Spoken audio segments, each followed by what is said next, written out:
Bonjour, bienvenue sur Midi 1, votre journal de l'économie, c'est maintenant et à la une de l'actualité nationale. La Chambre française de commerce et d'industrie du Maroc lance à Casablanca la plateforme Maïs FCIM, une plateforme numérique au profit des entreprises. Le but est de les accompagner dans la phase de reprise de leurs activités. Cette plateforme de relance restera à la disposition des entreprises pendant 12 mois.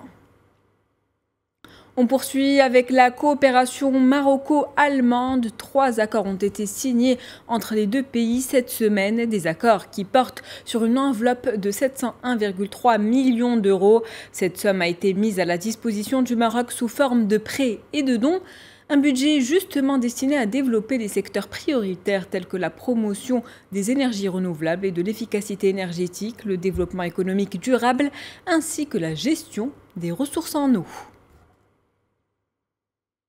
On poursuit avec cette déclaration de Mohamed Ben Chaboun qui se veut rassurante. Selon le ministre de l'économie et des finances, les avoirs de réserve vont augmenter de 39 milliards de dirhams par rapport à leur niveau en décembre dernier. Résultat, plus de 7 mois d'importation sont couverts. Le ministre ajoute que les réserves de change des banques ont maintenu un niveau acceptable et s'élevaient à 16 milliards de dirhams à fin mai. Mohamed Ben Chaboun met également l'accent sur l'absence de toute pression au niveau du marché des changes ainsi que sur la stabilité du taux de change du dirham et ce sans aucune intervention de Banque El Maghreb. On poursuit avec ce constat du Haut Commissariat au Plan. 30% des ménages marocains ont maintenu le même niveau de dépenses en matière de consommation alimentaire durant la période de confinement. 3 ménages sur 10 ont gardé le même niveau de dépenses pour 10 produits alimentaires. Des produits comme la farine et les céréales, les légumes, les fruits, les légumineuses, les viandes et le poisson, les produits laitiers, les huiles et le sucre. Selon le HCP, 19,6% des ménages ont augmenté leur niveau de dépenses sur ces produits contre 55% qui, eux, ont vu leurs dépenses baisser.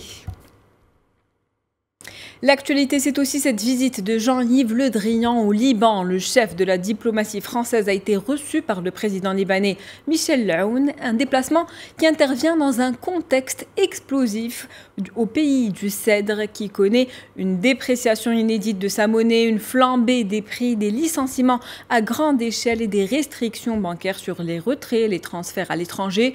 Selon le chef de la diplomatie française, le Liban doit enclencher dans l'urgence des réformes attendues depuis longtemps. Je vous propose de l'écouter.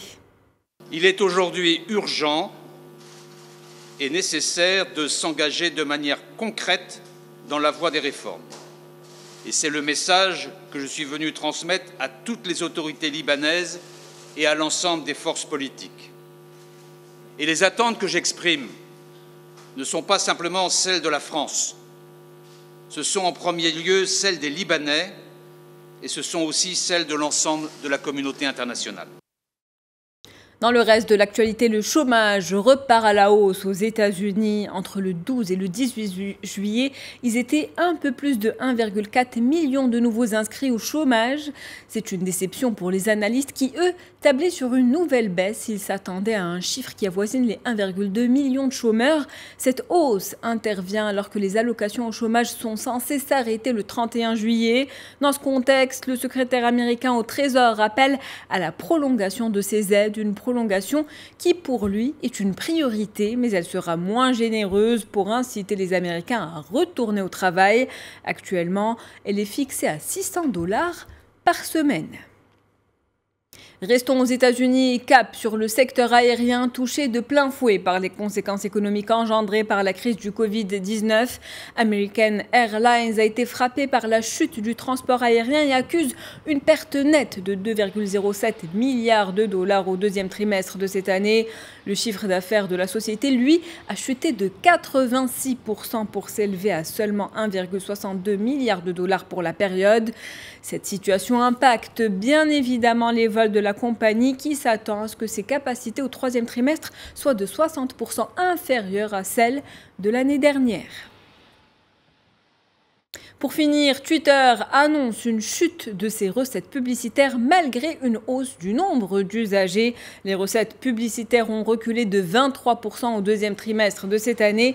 Dans l'ensemble, entre avril et juin, les revenus du groupe ont baissé de 19% pour s'élever à 683 millions de dollars. Mais si la pandémie de Covid-19 a pesé sur la publicité, elle a en revanche permis d'attirer de nouveaux utilisateurs. Twitter a affiché une croissance impressionnante de 34% sur un an de son nombre d'usagers quotidiens monétisables, soit 186 millions d'utilisateurs de plus.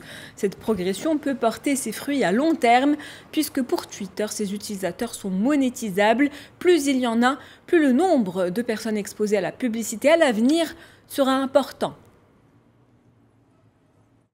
C'est la fin de votre journal de l'économie. Merci de l'avoir suivi. Restez avec nous, l'information se poursuit sur Média.